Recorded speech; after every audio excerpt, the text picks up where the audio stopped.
ये जो वर्दीधारी लोग बताते हैं मुकदमा लिख देंगे, तो मुकदमे में कुछ नहीं होता। आप मुकदमा अपने कागज पे लिखेंगे, हमारी पीठ पे थोड़े लिखेंगे, उसके बाद में फिर जेल आ जाएगा। उसकी कोई औकात नहीं है उस सांसद की और विधायक की।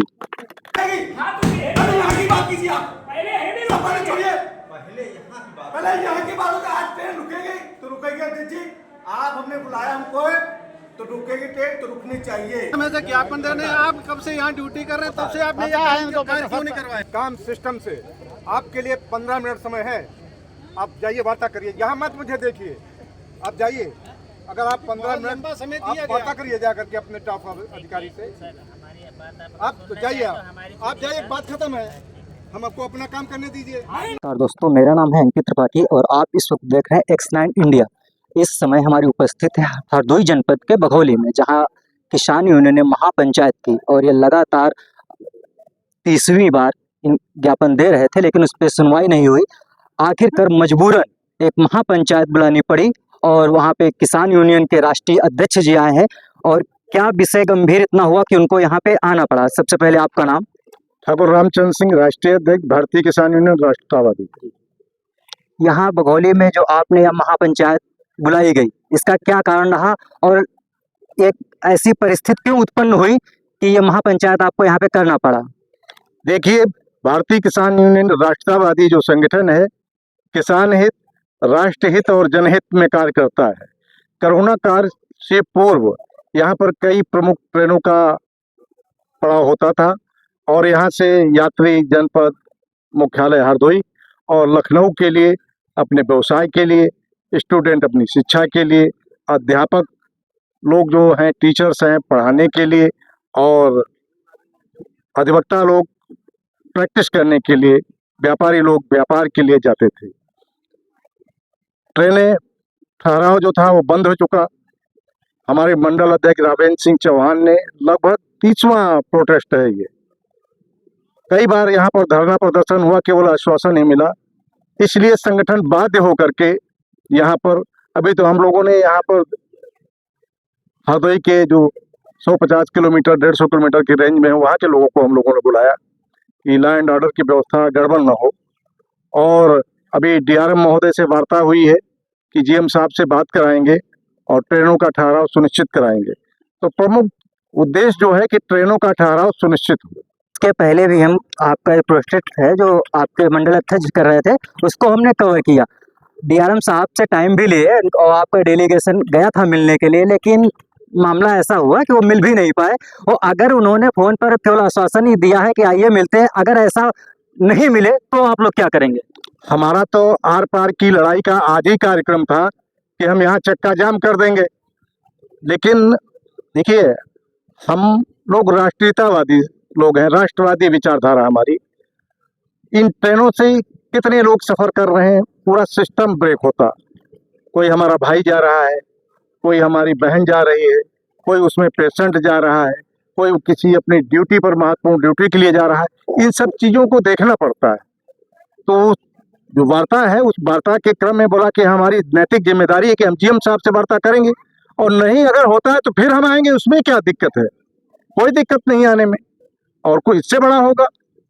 आपकी जानकारी में होगा, अगर ये जाएंगे तो वहाँ पे अभी सांसद जी की भी हमने बाइट ली थी, तो उन्होंने कहा था, हमने पूछा कि ट्रेनें क्यों नहीं चल रही हैं, तो उन्होंने कहा हम रेल मंत्री जी से बात किए हैं और यहाँ पे आर्थिक जो अर्निंग नहीं हो रही है उसके कारण नहीं चल रही है। उस पर आपका क्या विचार है?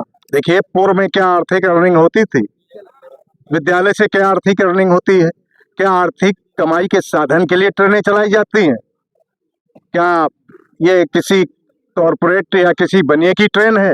ये ट्रेन सरकार की है और सरकार हम है। सांसद को हम चुनते हैं। अब की बार नकार देंगे हरदोई से, घर बैठेंगे वो। उन्होंने ये बोला है कि अर्निंग की बात की है, रेल मंत्री से उन्होंने बात की जी। सांसद और चाहे मंत्री हो, चाहे प्रधानमंत्री हो, जनता का प्रतिनिधि है। हमने उसे चुनकर भेजा, अपनी वोट की पावर दी है। उसकी कोई औकात नहीं है उस सांसद की और विधायक की। वो हमारा प्रतिनिधि है, हमने उसको सम्मान दिया है।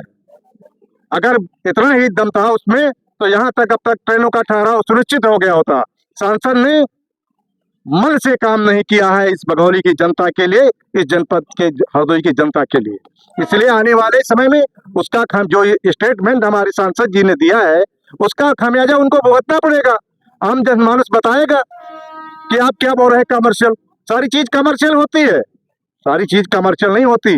विद्या जो हॉस्पिटल चलते हैं गवर्नमेंट के वो कमर्शियल है कि वहां पर पैसा आएगा तब इलाज होगा? नहीं, राष्ट्र हित में जनहित में बगैर प्रॉफिट के भी कुछ कार्य किए जाते हैं। उसमें सबसे बड़ा जो गरीब तबका मजदूर व्यक्ति है वो इस ट्रेनों से यात्रा कर सके, इसलिए ये ट्रेनें हैं। कोई एक चीज और अवगत होगी कि सरकार तीर्थ जो स्थल है ना उनको बढ़ावा दे रही है। यहाँ की पब्लिक जो 80,000 के समथिंग 1 लाख के मान लो कि काफी एरिया लंबा है, अयोध्या के लिए डायरेक्ट मिलती थी और इधर हरिद्वार के लिए, फिर भी सरकार नहीं जाग रही है। सरकार जागेगी जब यहाँ बघौली का आम जनमानस जिस दिन जाग जाएगा, बघौली क्षेत्र का आम जनमानस जिस दिन जाग जाएगा। हम लोग देखिए हजारों लोग दूर दराज से आए, बघौली क्षेत्र के आम जनमानस का क्या दायित्व बनता था? जिनके लिए हम कार्य कर रहे हैं वो भी तो जागृत हो, हम तो जागृत हो। आप जागृत हैं, आप हमारी बाइट ले रहे हैं, अपने चैनल के माध्यम से अवगत करा रहे हैं, लेकिन आप यहाँ के बघौली के आम जनमानस को, प्रबुद्धजनों को, व्यापारियों को भी जागृत होना पड़ेगा, तब लक्ष्य पूरा हो पाएगा। आपकी क्या बात हुई डीआरएम साहब से? आपका नाम? मेरा नाम रावेंद्र सिंह चौहान, मंडल अध्यक्ष भारतीय किसान यूनियन राष्ट्रीयतावादी। डीआरएम साहब से आपकी बात हुई और इसके पहले भी आपके जो नेतृत्व में लगातार 30 बार यहाँ पर आते थे, और तब क्रम क्या होता था और आप आज राष्ट्रीय पंचायत बुलाए अपने यहाँ पर, और उसका प्रभाव रहा कि आप डीआरएम से आप बात करने पे वो मजबूर हुए। क्या कहा उन्होंने? बात यह है कि 29 बार हम लोग प्रयास करते रहे कि डीआरएम से बात हो, लेकिन बात नहीं हुई, क्योंकि हमारी औकात छोटी थी, हम छोटे नेता थे। ठीक है, आज हमारी राष्ट्रीय पंचायत है, राष्ट्रीय पदाधिकारी हैं, राष्ट्रीय अध्यक्ष जी हैं, राष्ट्रीय संगठन मंत्री हैं, राष्ट्रीय सारे पदाधिकारी हैं, प्रदेश लेवल के सारे पदाधिकारी हैं, तो आज हमारी औकात जो है वो बढ़ गई है। इसलिए डीआरएम को मजबूर होकर के हमसे वार्ता करनी पड़ी है, और हम अभी भी भगवान से यही प्रार्थना करते हैं कि डीआरएम साहब को सद्बुद्धि दे, कि डीआरएम साहब जो है हमारी बात को सुने और जीएम साहब तक और रेलवे बोर्ड तक पहुंचावें और यहाँ पर समाधान करा दें। नहीं तो यहाँ पर अगली बार जब राष्ट्रीय पंचायत बुलाई जाएगी तो कोई इंस्पेक्टर काम नहीं आएगा और कोई अन्य शासन प्रशासन का अधिकारी काम नहीं आएगा।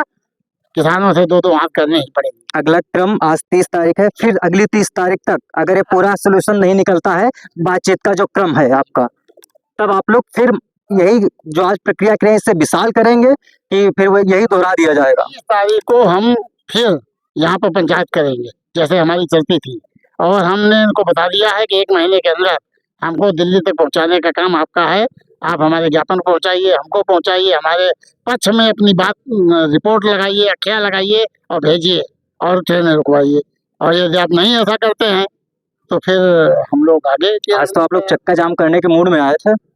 चक्का जाम करने का मूड तो हमेशा अभी भी है, लेकिन जब अधिकारी बात करने पर सक्षम तैयार हुआ तो फिर अपने मूड को थोड़ा नम करना पड़ा, क्योंकि इतिहास बताता है आप लोग कर चुके हैं एक बार।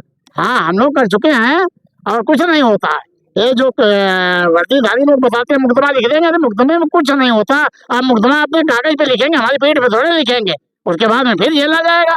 पहले भी जेले गए थे, क्या हुआ था? कुछ नहीं हुआ था।